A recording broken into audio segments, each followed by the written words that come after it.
you have it, all you transistor radio bugs. How'd that one grab you? That...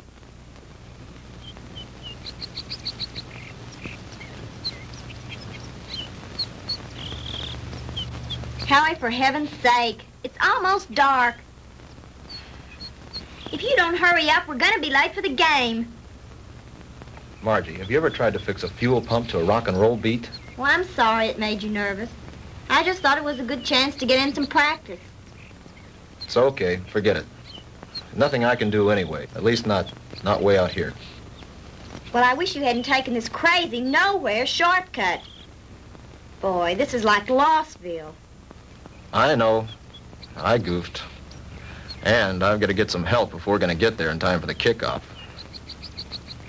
Hey, didn't we pass a farmhouse about a mile or two back down the road? Yeah, that's right. Back around the curve. Come on, we'll be shorter through those woods.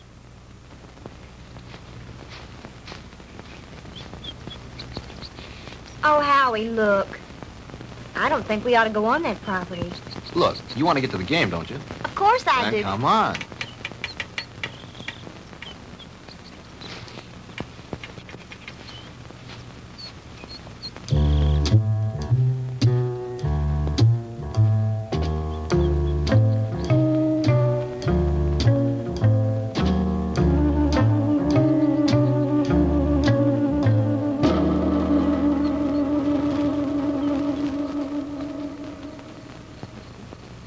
It's cold. It's so dark, we should have brought the flashlight. It isn't working. Batteries are down and I forgot to replace them.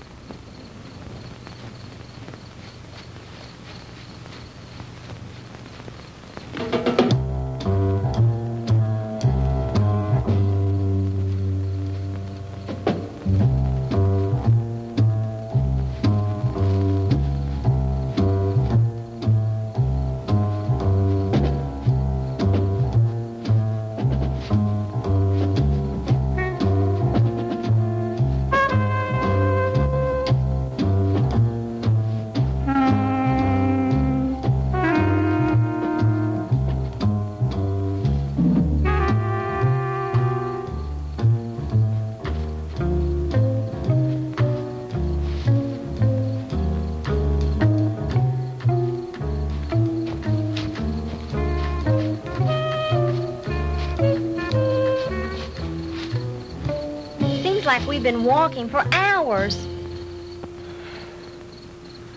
Well, it can't be much further now. Hey, there's a light.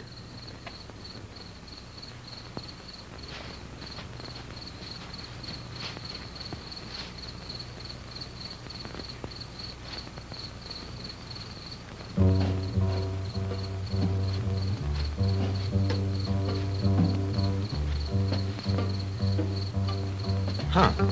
That's strange. Campfire way out here in the middle of the woods and nobody around. Kind of creepy, isn't it? Yeah. Hold it right there, both of them. Hey, Dad, what are you made up for? I mean, what's the bit? Hey, now, don't point that thing at us. It could go off. Come on now, who are you guys? What kind of a joke is this? I mean, out here in the middle of... Joke, boy? You think this is a joke? Howie, I'm frightened. Look at him. It's got to be some kind of a gag.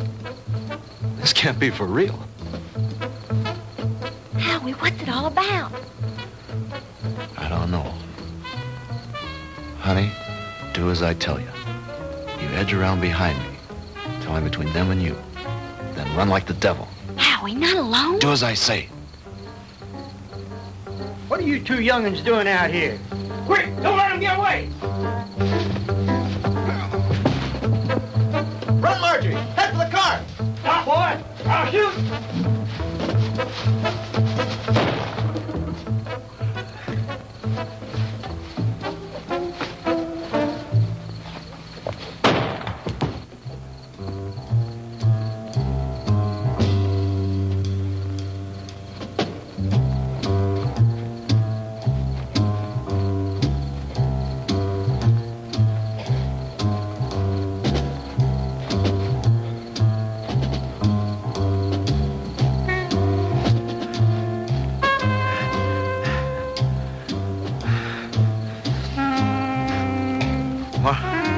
Margie? Margie?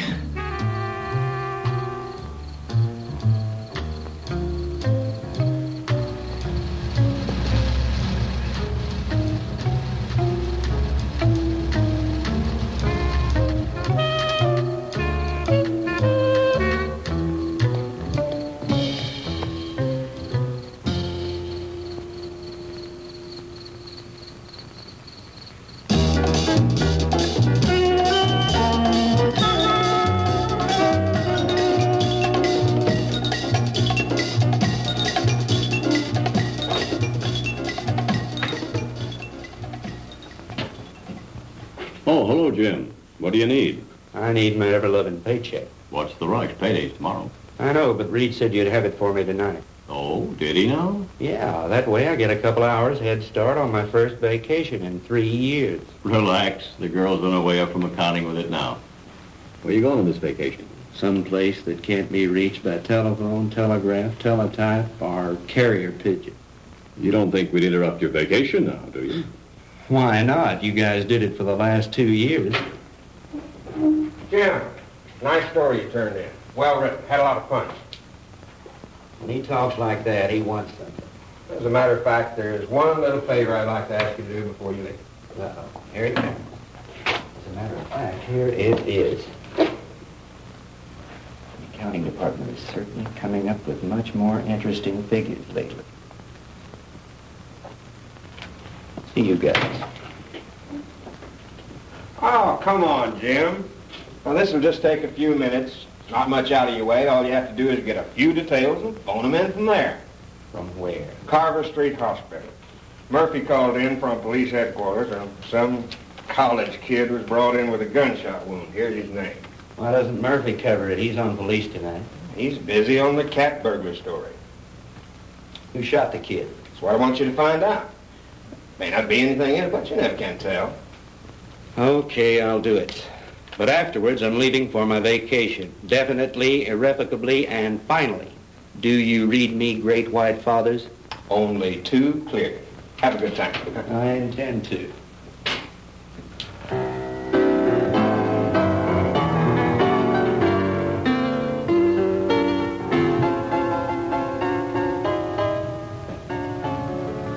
Hello, blonde girl. Why, James Crandall, what brings you here? Now, don't tell me. Let me guess. They sent you down for an egoectomy. A what? An egoectomy. They're going to cut out that big, fat ego of... Oh, that's funny. Funny. I want some information. Like what? Like, you got a boy here. Howard Ellison, college kid. In some kind of shooting scrape. That's the kid they brought in this evening. But I don't think he's having visitors. Well, could I speak to his MD? Mm-hmm. That would be Dr. Wilson Blake. Ah, yes. Blake of the Rusty Scalpel. Oh, you know him? I should. He broke into me once and stole an appendix. Oh, funny. That's funny. He's in his office. I know where he is. Dig you later, Angel. Yes, that's all right with me, Dr. Thornton. 10:30 will be fine. Yes, I think the whole administrative staff should be there.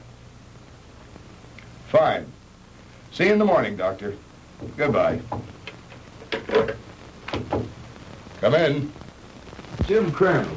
Hello, Will. How are you? Hey, number one, how about yourself? No complaints? Can you spare a few minutes? Sure I can. Are you on duty? No, not really. I'm officially on vacation.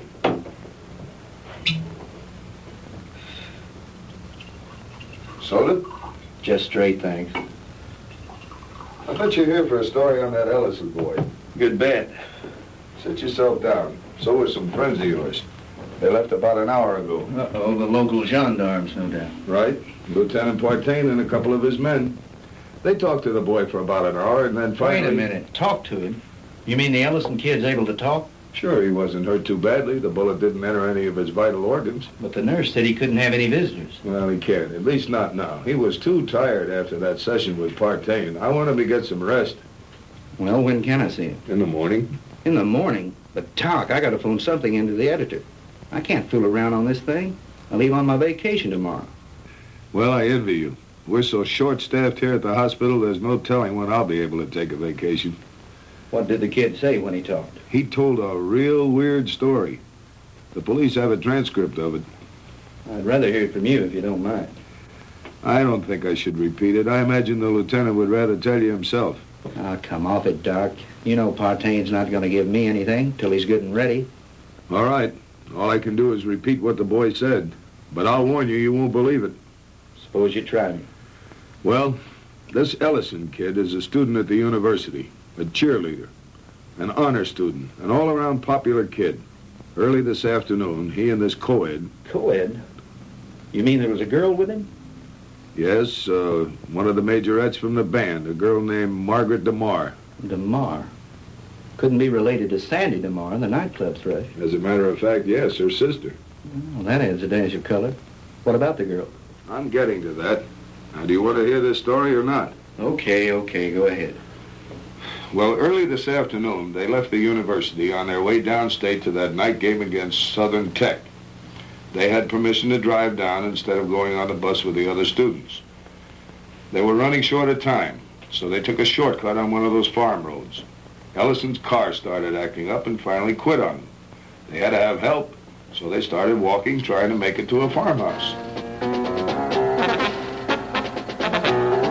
I said, hold it right there.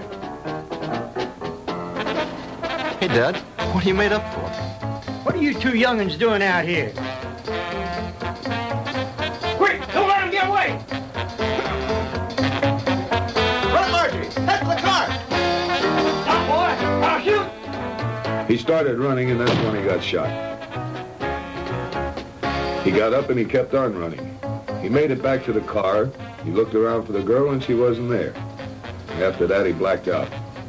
A passing motorist picked him up and brought him in, and that's the story the way he told it. You sure weren't kidding when you called it weird. I've heard some screwy ones in my time, but this one takes the prize. Yeah, that was exactly my reaction, at first.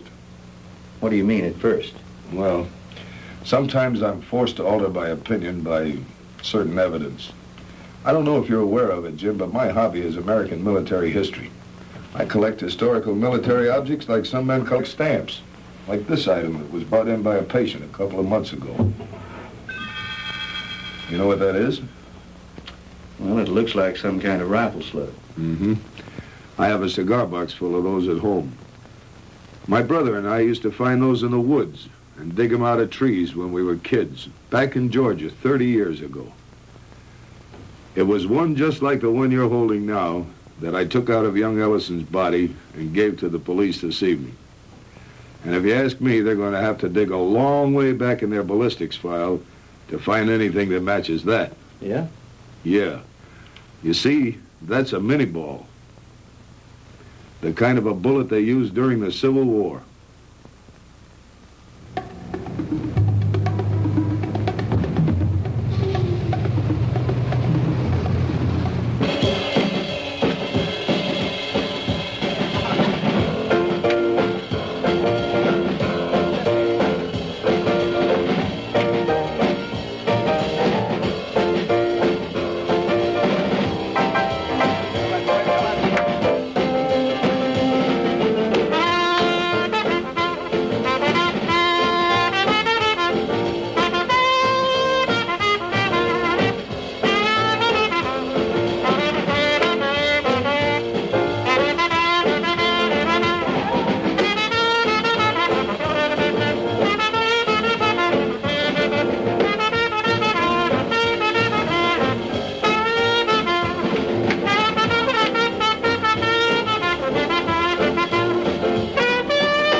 Now, ladies and gentlemen, it is my privilege to present our heavenly little headliner and collector of 2 gold records, the girl with the orchid voice, Miss Sandra DeMar.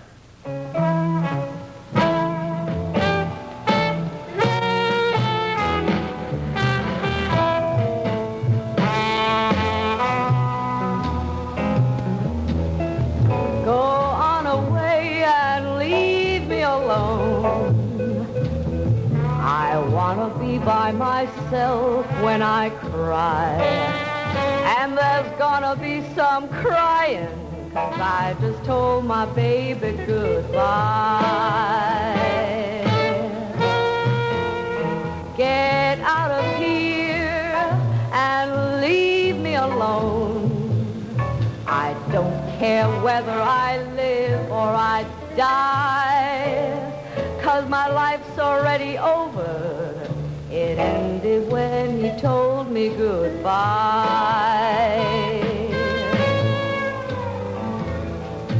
Why is it everything happens to me and my dreams all explode in my face? He was my own for a while, but he's gone, and I know no one can ever take his place. So go away and leave me alone. I've got a right to my own private pride. Coming down with the sorrows, 'cause I just told my baby goodbye.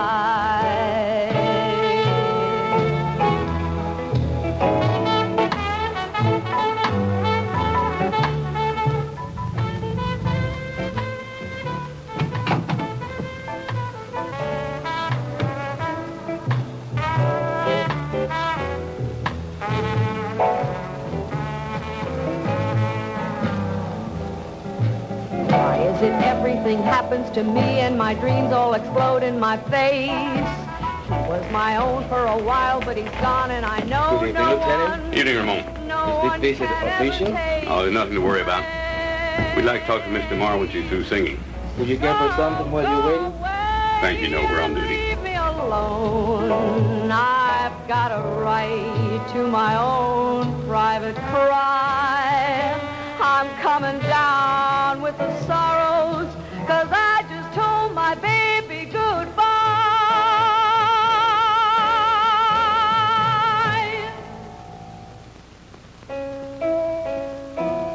'Cause I just told my baby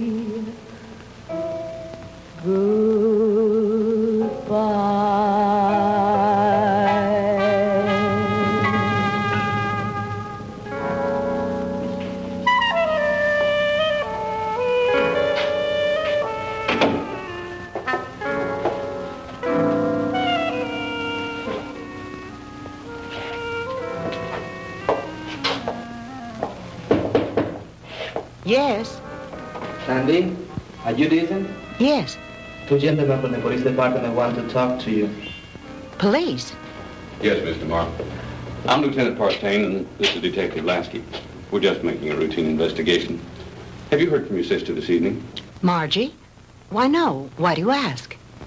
Well, we just thought she might have called you. You see, we have reason to believe she may be missing. Missing? I don't understand. She's at a football game in Stephenville with Howard Ellison. I'm afraid not, Miss DeMar. Maybe you'd better sit down and let me tell you all that we know about it so far.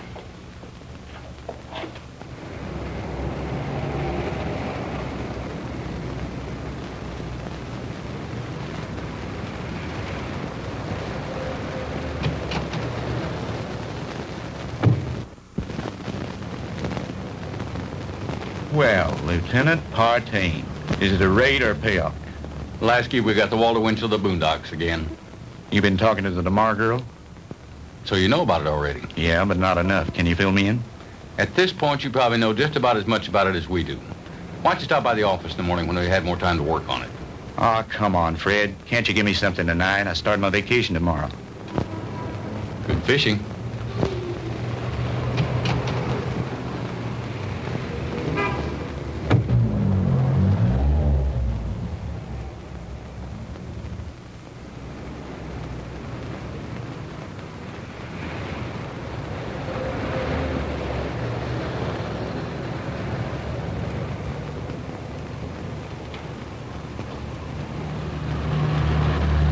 Miss DeMar? Yes? I'm Jim Crandall with the Sentinel. Could I talk to you a moment? I'm sorry, Mr. Crandall. I really haven't time to talk. I've got to get home in case my sister calls. Well, that's what I wanted to talk to you about. Can I give you a lift home? Thanks, but I'll take a cab. Well, they're kind of slow this time of night. Well, all right, if you're sure it's not out of your way. Of course not. It's part of my job.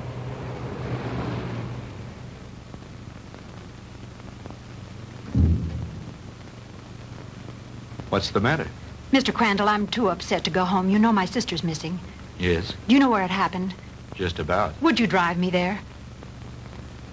It's nearly 1 o'clock in the morning. Besides, what if she calls you?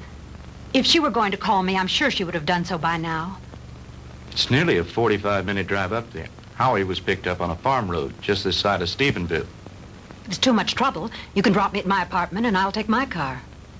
You're pretty determined to go, aren't you? If my sister's in trouble, I've got to be near her. Hop in. I need to go up there myself.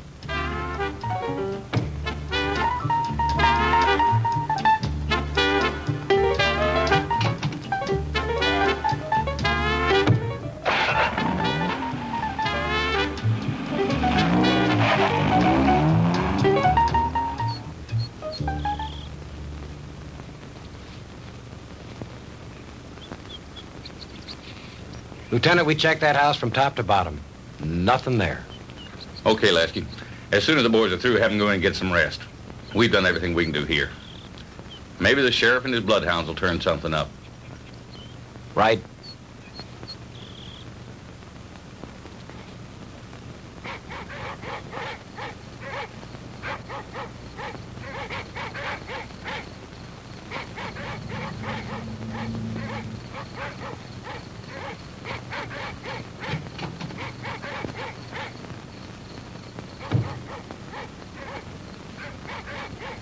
Lieutenant Partain around? He's up in the woods someplace. Evening, ma'am. Has there been any news of my sister? You're Sandra DeMar? Here comes Partain now.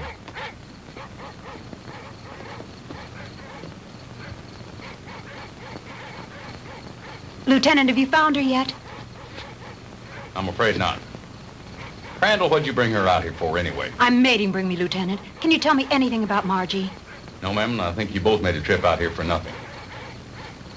Why don't you go home and get some sleep?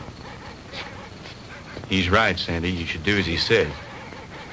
Jim, somewhere out there in that horrible blackness, it's my sister. Those dreadful dogs.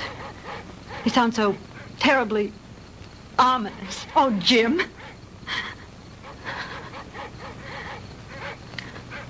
Come on. We'd better get back.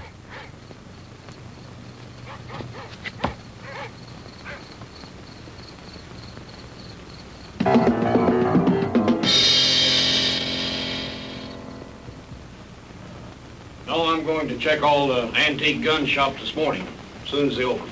How about the kid's parents? You contact them? Lieutenant, Ellisons live in Denver. I tried all night to call them, but they weren't home.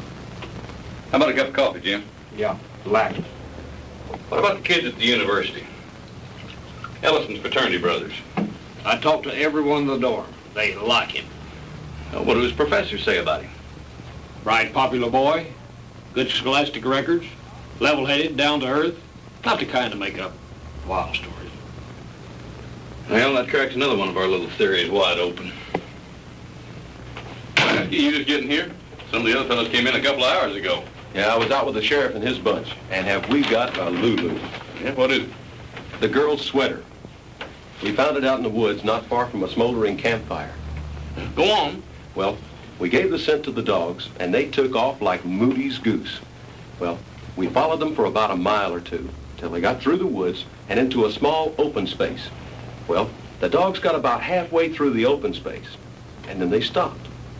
Well, you've never seen so much confusion of tangled dogs in your life. They didn't know which way to go. The scent had stopped right in the middle of nowhere. It was as if the girl had just been snatched off the face of the earth into thin air. Wait a minute. You mean no footprints, no tire tracks, no nothing? Well, nothing but this. Well, so you found part of a costume. Costume? This is the real article. I checked it out. What do you mean, checked it out? Look at the label on the inside. McCord Brothers. McCord? Outfitter to the military. Charleston, South Carolina.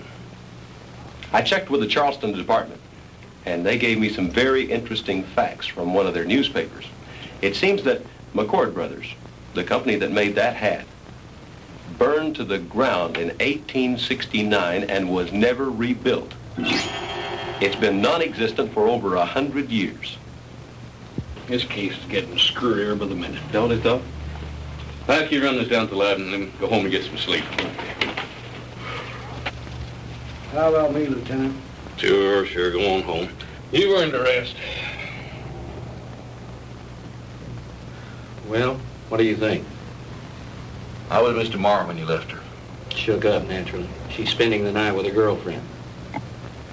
Fred, about this whole mess, what's your opinion? I'm not paid to have opinions. I'm paid to put jigsaw puzzles together. But seriously, what do you think? I think there's a logical explanation to everything. Two men were in those woods in costume and makeup. Anyone knows there's lots of guys around nowadays who collect antique guns. They belong to clubs, they have meetings and shooting contests every so often. A couple of them got liquored up a little, wanted to have some fun and scare the kids. But something went wrong. It's as simple as that. My hunch is, as soon as they get up enough nerve, they'll come in, give themselves up. It's a nice theory, Jim, but what happened to the girl? Well, your guess is as good as mine. Jim, you know, this whole thing is, well, it's spooky.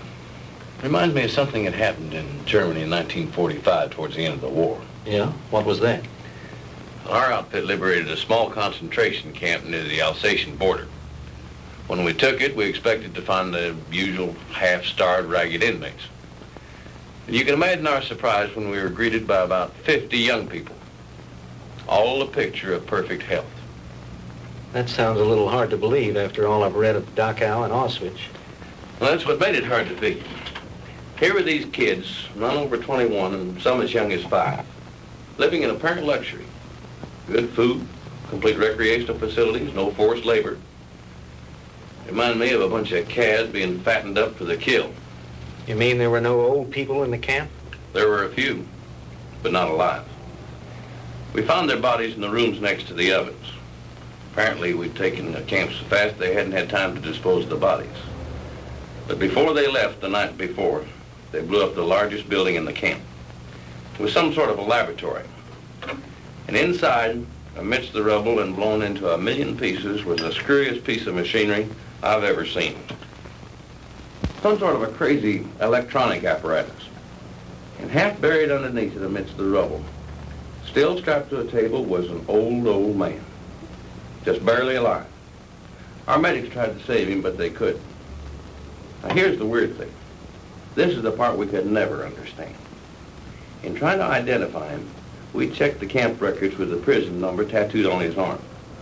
According to those records, that old man should have been an 18-year-old boy. What about the other bodies? Same thing. Their numbers indicated they all should have been kids. What type of experiments were they conducting there? We never found out. Even the young inmates weren't aware of why they were there. They never found the commandant of that camp to bring him to trial with the rest of the Nazi brass. His name was Ernst von Hauser. Did you ever hear of him? He was a German physicist, a contemporary of Einstein's. I don't follow you. You mean you think there might be some connection between all that and what happened here last night? I'm not saying that, no. But just suppose, for the sake of argument, the Ellison kid did see two men out of the past of 100 years ago. That would mean somebody around here is tampering with time. Somebody was also tampering with time in that concentration camp. Now, wait a minute. Let me get this straight. You think that the machine found in that concentration camp was some kind of time machine, and that there may be another one like it around here. Is that what you're saying? I'm not saying anything. I'm just supposing. After all, they never found von Hauser. Lieutenant? Yeah, Walt. Captain wants to see you in his office. Wants you to bring the file on the Maddox case. Be right there. How am I ever going to turn in a story like that? That's your problem.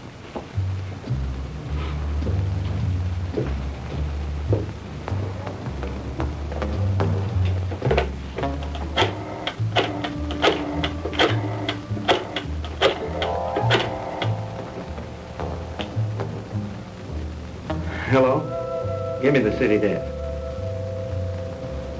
Hello, Reed. Crandall again. Would you tell Shaw I'd like to postpone my vacation and stick with the Ellison story? Yeah, that's right. You know that Pulitzer Prize you're always kidding me about? Well, if this thing turns out to be what it looks like, I just might win it. No, nothing new at the moment. I'll keep you posted. Yeah, I've got a little research to do in the library. Then I'm going to the hospital to interview the kid. Right. Talk to you later.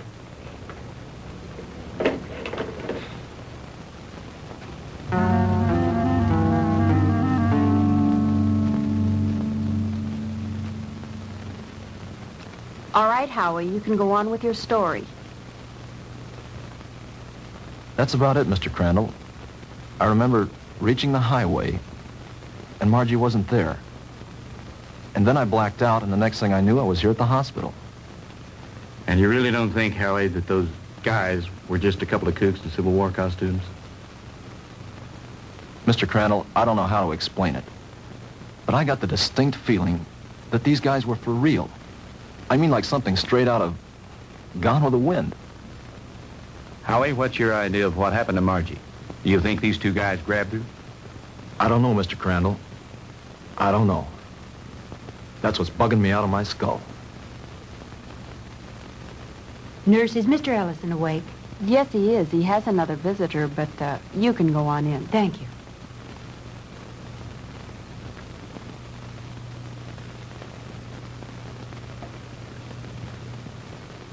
Sandy. Hello, Howie. How are you? Hello, Jim. Good morning. Have you heard anything from Margie? Not yet. I brought you some flowers. Thank you, Sandy.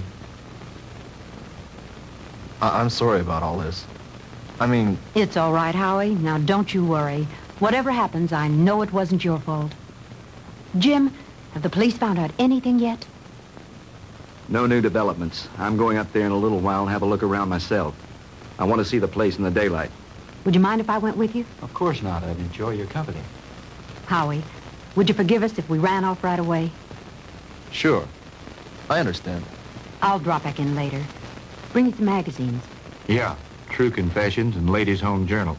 Gee, thanks, Mr. Crandall. Those are two I never miss. See you later, Howie.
Looks like the typical haunted house, doesn't it, Jim? Yeah. The meadow where they found the cap and where Margie's trail ended is supposed to be nearby. Do you think this old place has anything to do with her disappearance, Jim? I don't think so. They searched it and didn't find anything. Her sweater was found somewhere in those woods. I think I'll have a look around.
get out of here.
What happened?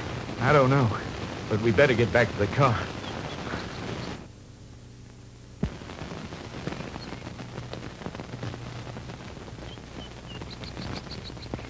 Jim! Well, the car! It's gone!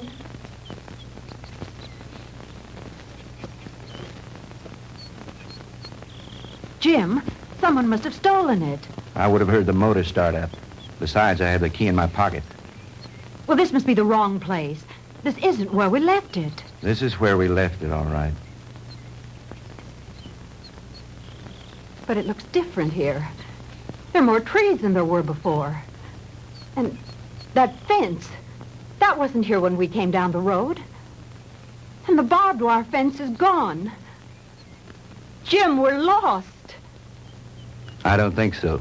At least, not the way you mean. Jim, I'm frightened. It's all right. Let me think a minute. This road was paved, and now it's dirt. And there isn't a telephone pole in sight. I know. Jim, what is it? What's happening? I don't understand it. Where's the car? Where are we now? Jim, I know you know what's happening to us, and you won't tell me. And why not? What's going on? Fantastic. Incredible. I never really believed it. Tell me what's happening. Sandy. What's going on? What dreadful thing Sandy. is happening? Tell me. It'll be all right. Everything's going to work out. But we have to keep our heads. I believe our best bet is to follow this road and see where it leads. Come on.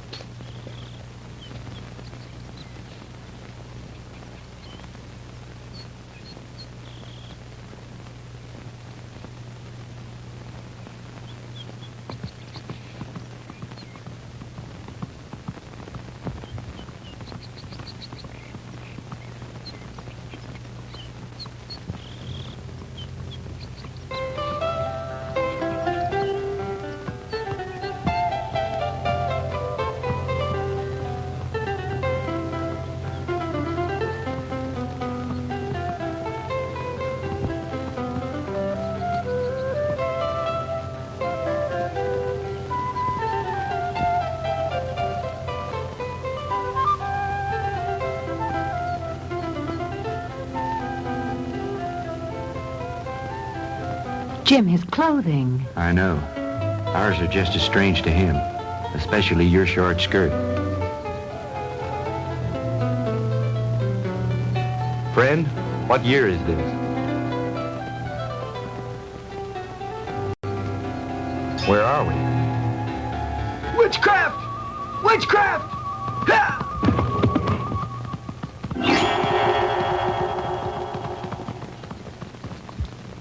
Jim. Honey, I don't know how to explain it, but somehow we've been set back in time. But Jim, that's impossible. Impossible. I know it's supposed to be impossible, but it seems to have happened. Well, let's not try to figure it out now. We've got to get somewhere to find some help. Some way.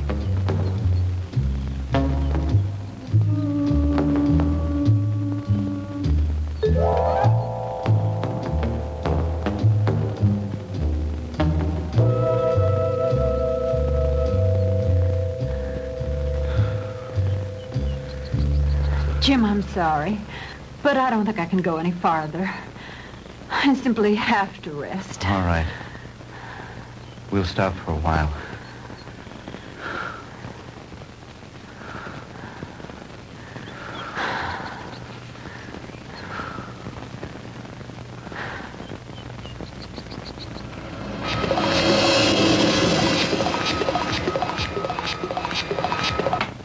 Welcome, my friends, to my little workshop. Do not be alarmed or cause unnecessary commotion. You are in no danger. At least, not for the moment. Won't you please step out?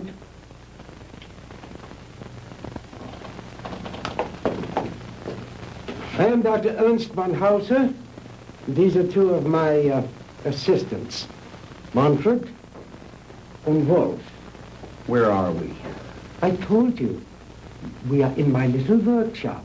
And I tell you again, please do not be alarmed. What time is this? What century are we in? Does it matter, my friend? There really is no such thing as time, except as a relative measuring device in your own mind. We're not interested in double talk. What happened to Margaret DeMar? What have you done with it? Please, Mr. Crandall, you will please remain calm. What have you done with my sister? Your sister is entirely safe, Mr. Marr, and I assure you I did not bring her here intentionally. She certainly didn't come here of her own free will. I didn't say that. I brought her here to keep her from harm. Then where is she? Let me see her. But of course. To the armor! Come and see here. Schnell! To the armor. Bringen Sie Fräulein DeMar zu ihrer Schwester. Well,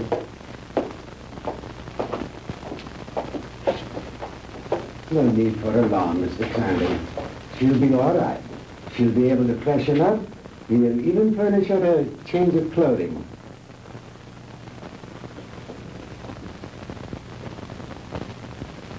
I notice you were intrigued by my servant girl, Didiana. And there you might be. Just a few thousand years ago, she was serving in the court of Tutankhamun, one of the great pharaohs of Egypt. And now, she is serving me.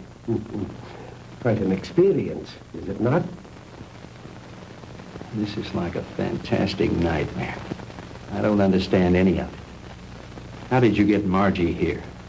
I was conducting an experiment with a pair of gentlemen from the past. When the girl and her boyfriend wandered into the machine's field of materialization and encountered them. They shot the boy. They might have killed the girl had I not teleported her here very quickly. And the two Red soldiers? I sent them back to Shiloh, Mr. Crandall. But it doesn't matter. They probably died there anyway. Fantastic.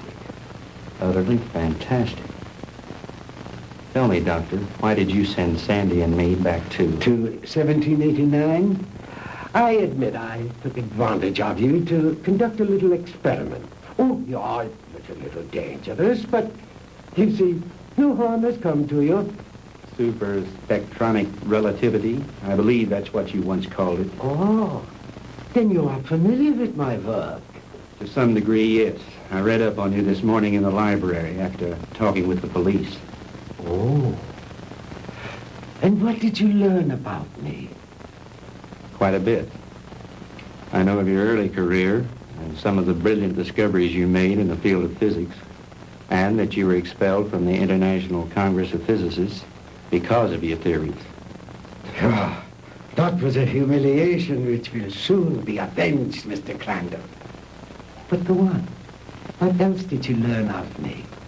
Well, I know that you were a friend and sponsor of Adolf Hitler, that you helped elevate him to power in the 30s, and became the organizer and administrator of his Department of Scientific Warfare. That's another thing that puzzles me, Herr Doctor. Why a man of your brilliance should identify himself with a fanatical madman like Hitler. How dare you refer to Adolf Hitler as a madman? He was a great genius, ahead of his time. The world, in its ignorance, was not ready to accept him. The world did not accept him because he was a lunatic, bent on enslaving it. Do you call a man who is responsible for the mass murder of millions a great man, a genius? Anyone with enough intelligence to examine history knows there are times when lives must be sacrificed for the benefit of future generations. And he was willing to do this in order to lead his people into darkness, into oblivion. That's where he was leading them. And like all other power-crazed dictators before him, he failed. Thank God there were people in the world with enough courage to resist and to conquer him. What do you know in your stupid, petty little mind?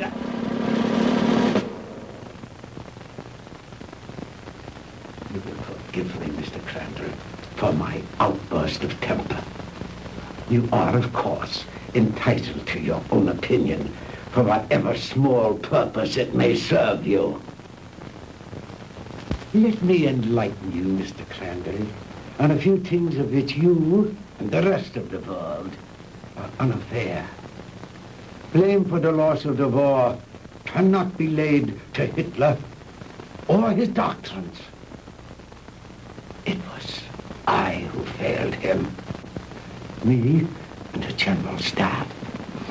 He called for weapons, super weapons, to turn the tide of war in those last few days. Because of my inability to deliver those machines soon enough, we were defeated.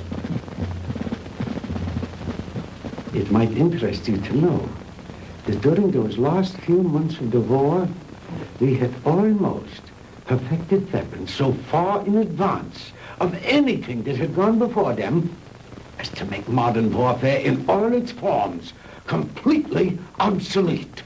Oh, if we had only had time for further experiments. I know of some of your experiments, like the ones carried out in a certain concentration camp. Oh, then you know about the agent machine. Yeah, they had almost perfected that one when the war ended. Oh, but that machine was one of the more primitive devices, like the jets and the rockets that we used so briefly. We were in the final stages, Mr. Crandall, of perfecting weapons that were truly astounding and against which you would have had no defense. A cannon that killed with sound waves, yet was completely silent. A giant generator gun that could electrocute whole armies in the field. Oh, and more, many more. If we'd have only had a few more months to perfect those weapons, we could have plucked victory from the jaws of defeat. The Third Reich would have endured, not for 1,000 years as the Führer dreamed, but forever. But the fact is that you failed, Herr Doctor. Failed and lost. But you are forgetting one thing, Mr. Crandall. That was 20 years ago. Since then, I have perfected and even improved on my original weapons. And we have conquered time. Dr. Einstein's so-called fourth dimension. Hitler will return, Mr. Crandall, and soon. Your victory was but a temporary one.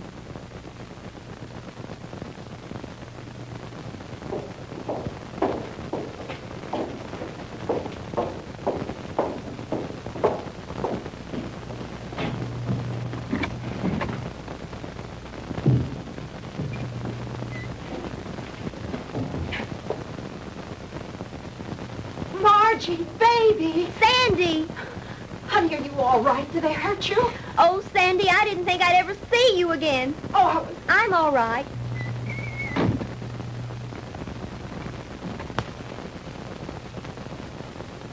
Let us out of here. Open this door. Let us out. Please, don't let them keep us here.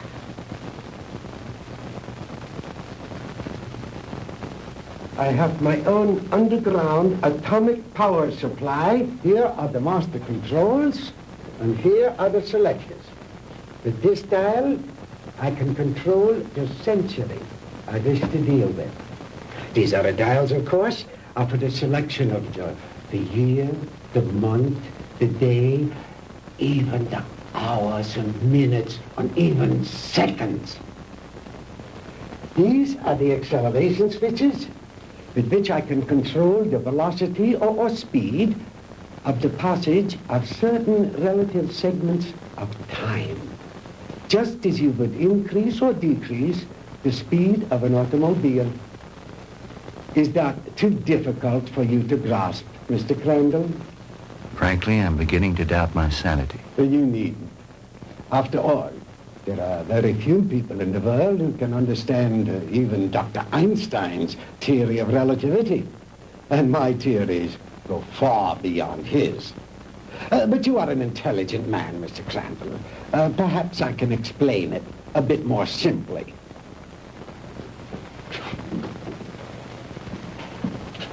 We will let this line represent the world. With a line here to represent the equator, and a mark here and a mark here for the north and south poles. If an aircraft starts here, this side of the equator, and starts going up and up and up, it is going north, toward the North Pole. But the instant it passes over the pole, it is no longer going north. It is going south. And yet, it has not turned or changed its direction in any way. Now, that is the simplest way I know of to make you understand how my theory of superspectronic relativity was first developed. It has long been established that time and space do not exist except in relation to each other. Therefore, they are inseparable, indivisible, a space-time continuum. The faster we travel in space, the faster we travel in time. Now, let me use this short vertical line to represent an instant of time, on this horizontal arrow to represent velocity or speed. Now then, scientists have long held that light is the top limiting velocity in the universe. In other words, there is nothing in the world faster than light. And yet it is known that beta particles ejected from the nuclei of radioactive substances can attain velocities up to 99% that of light.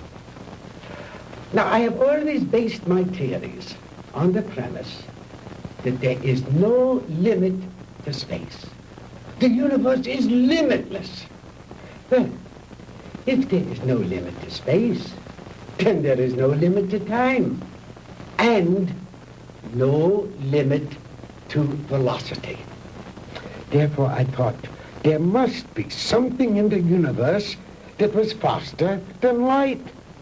Oh, the years of frustration and failure before I finally had to submit to the one irrevocable fact: there is nothing in the universe faster than light.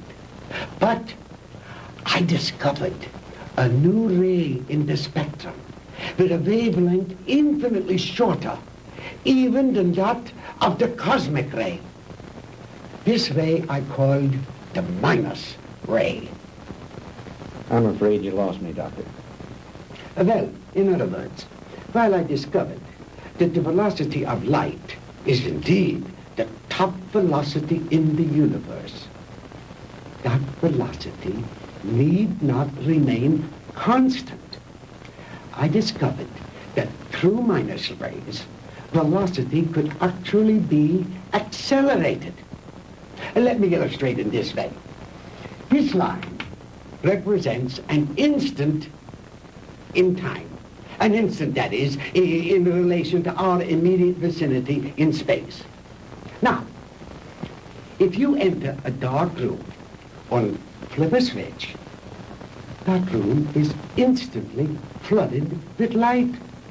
That is because that light, traveling at its great velocity, takes hardly any time at all to cover that small area of a room.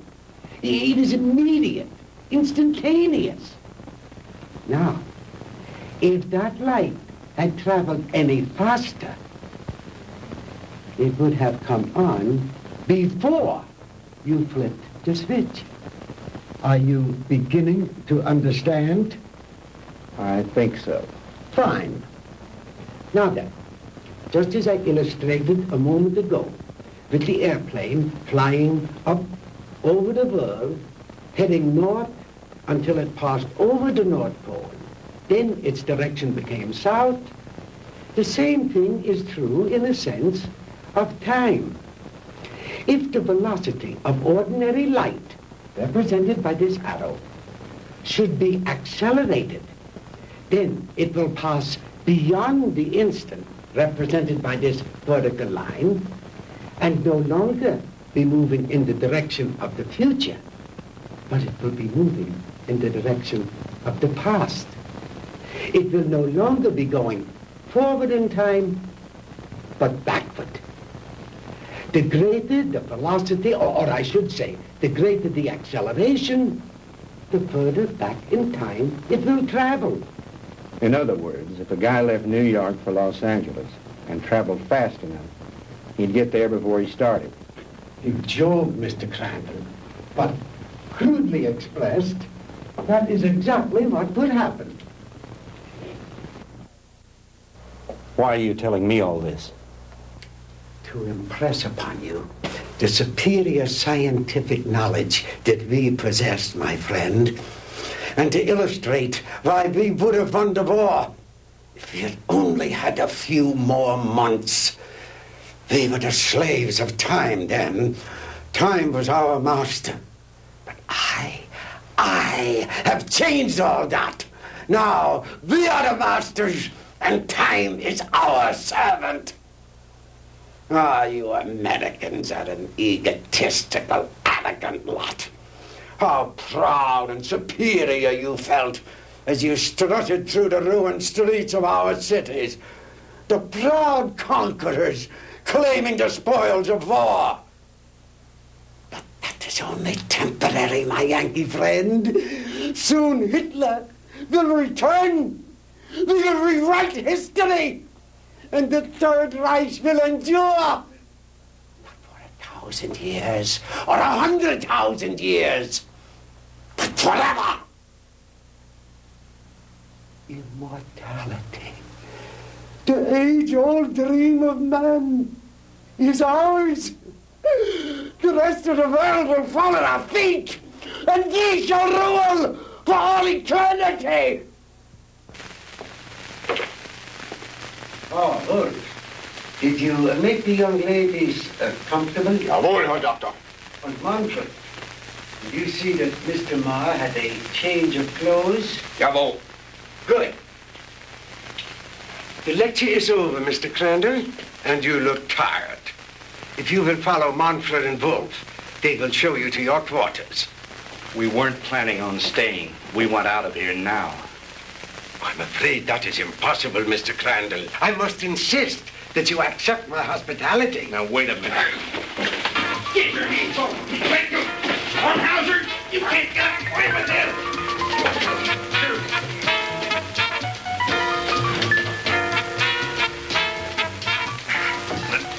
Jim. Jim. Sandy, are you all right? Oh, yes, we're all right, but why are they locking us up? What are they going to do with us? Nothing if I have anything to do with it. Oh! Oh, don't hurt him! Oh, don't hurt him! Oh.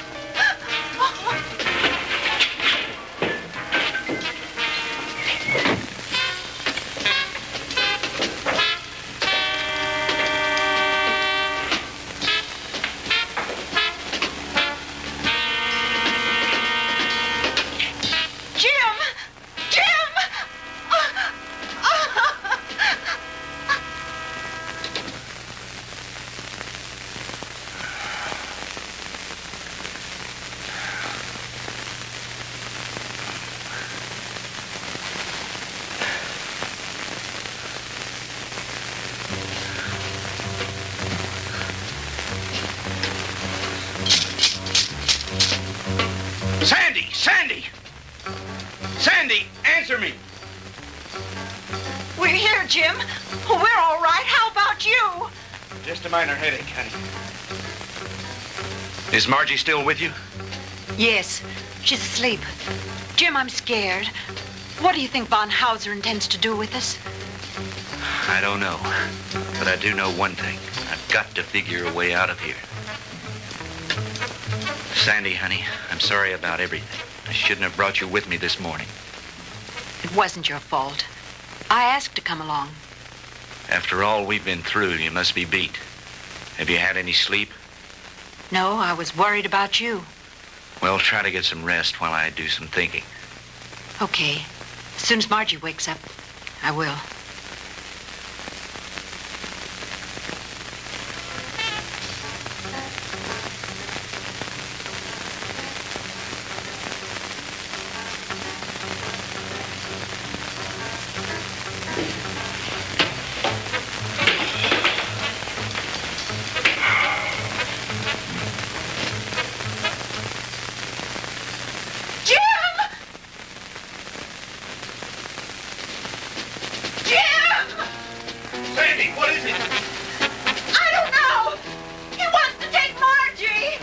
Kommen Sie her, Fräulein.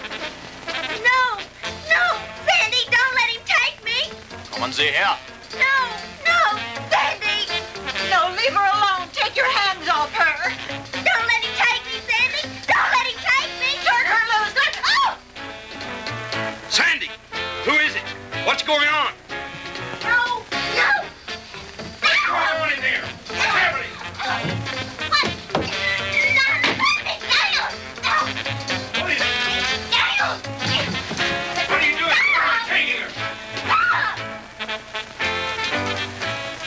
Margie! Margie!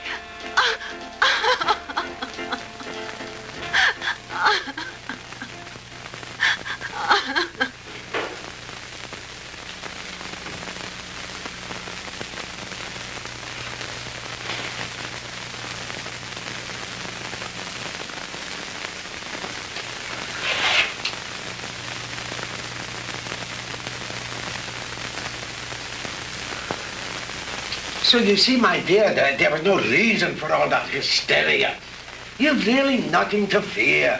While I have never before tried sending anyone into the future, there is no reason to believe that the experiment will not be successful. And if something should go wrong, it will happen so quickly, you'll never feel a thing.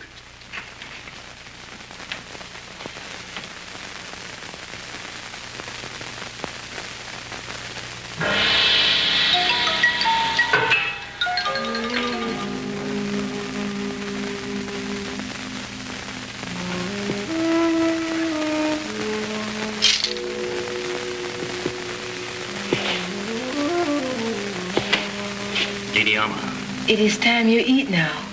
You speak English? Many others before you, they teach me talk. You mean there have been other prisoners here? Many. Are there any others here now? They all disappear. You eat now. It is all they give me for you. It's all right. At least it's better than nothing. Didi Alma, you've got to help us. You're our only hope. No. I cannot help you. But you've got to. You're the only one. If you could get hold of the keys. No. They'll kill me. I cannot help you. Please, Didi Alma, listen to me. No. We'll never get out of here if you don't help us. Please, Didi Alma. Please. I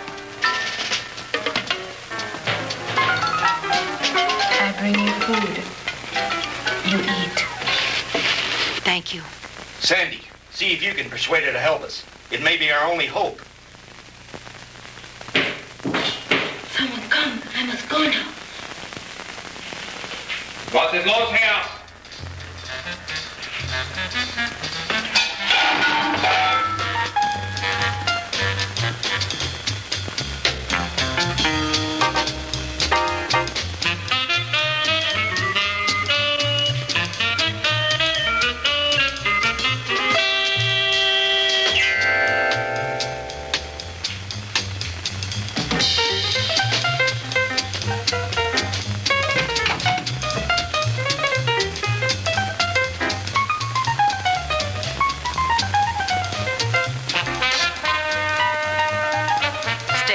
from me.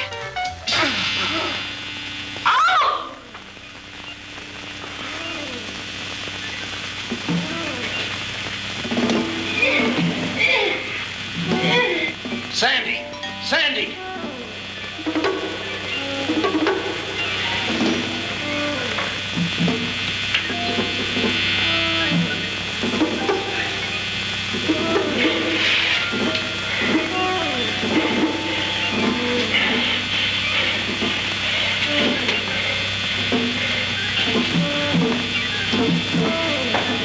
Sandy! Sandy!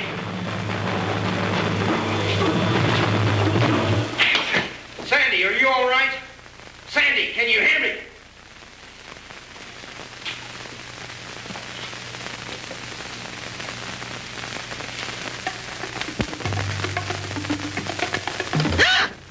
Sandy, honey, thank God you're safe.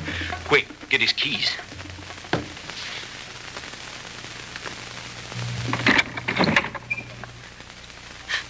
Oh, Jim, it was awful.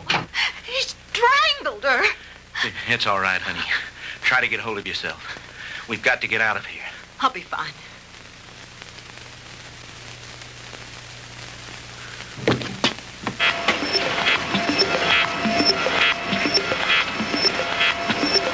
I told you, Mr. Mark, the struggle is useless. You will only tire yourself needlessly.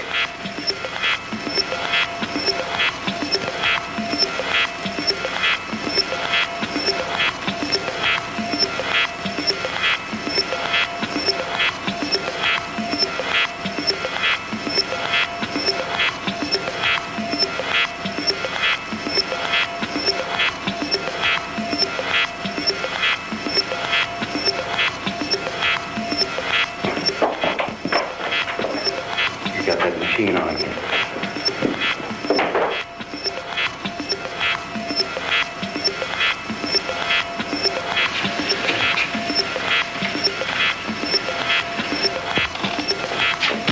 Switch it off, Doctor.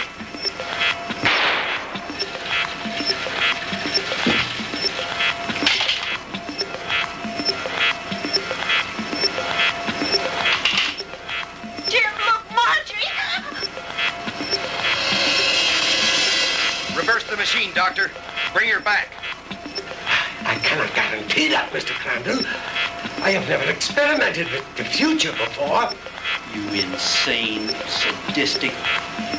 If you don't bring that girl back, I'll empty this gun into that warped brain of yours.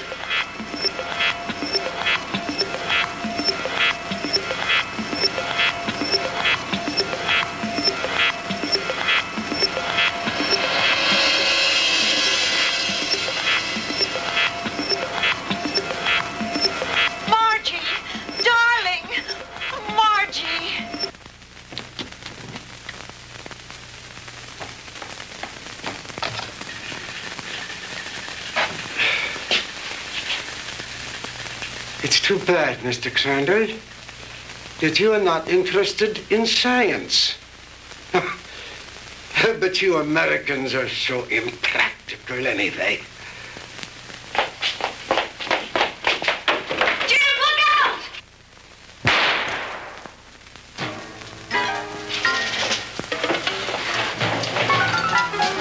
Just don't you try anything, Bunker. Don't try anything. That should cut down on your time travel, my good doctor.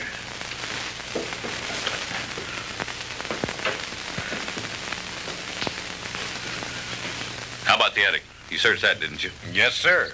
That's where we found the Nazi soldiers and the radar equipment. Then this house has some connection. Crandall's car was found not too far from here. Von Hauser's headquarters must be around here somewhere.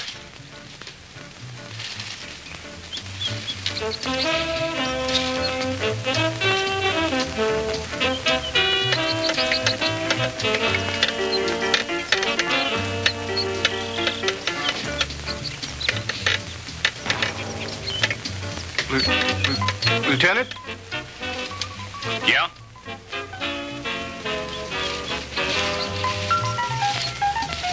What is it, Finley?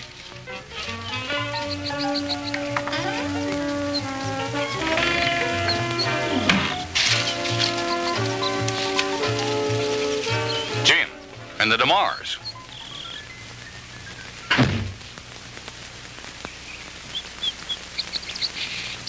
Where in the devil did you three come from? Von Hauser's country place, Fred. We spent a very interesting night there.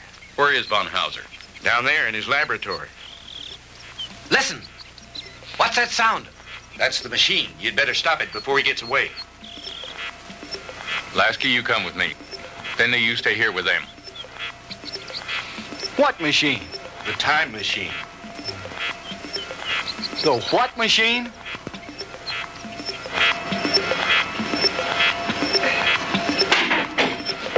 All right, Professor, hold it right there. Get away from that machine.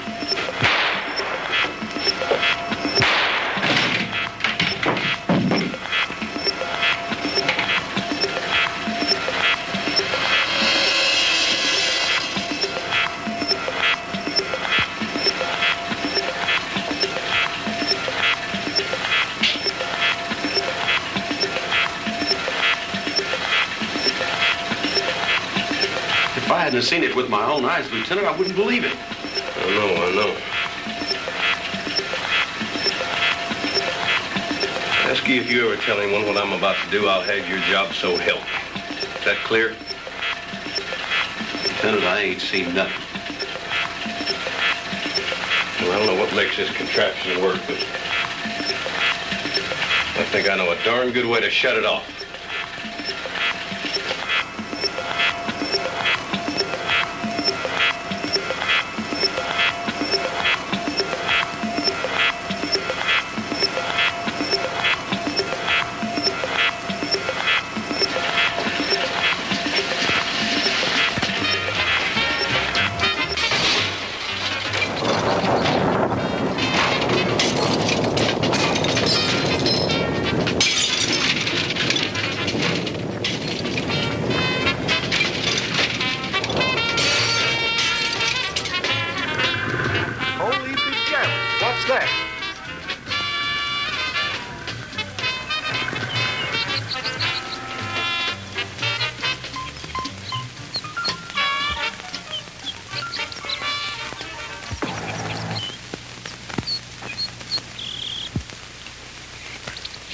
What happened down there, Fred? Forget it. Finley, call Miller at headquarters. Have him send some of the boys out. Are you two all right? Everything's fine, thank you, Lieutenant. Why don't you take the two ladies home? Come on, Lasky.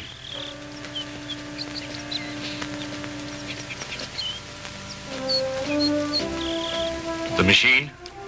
Mangled beyond repair or recognition. Too bad the big brass didn't get a chance to look it over, isn't it? But why, Fred? You had no right. No right, huh? Listen, the way I figure is like this. Sooner or later, some other joker is going to invent a machine just like it. Maybe by then the world will be ready for it. God only knows we aren't now. Hydrogen bombs are enough for people to worry about. Yesterday should be left alone. Because today, the world has enough problems just trying to make sure we'll have it tomorrow.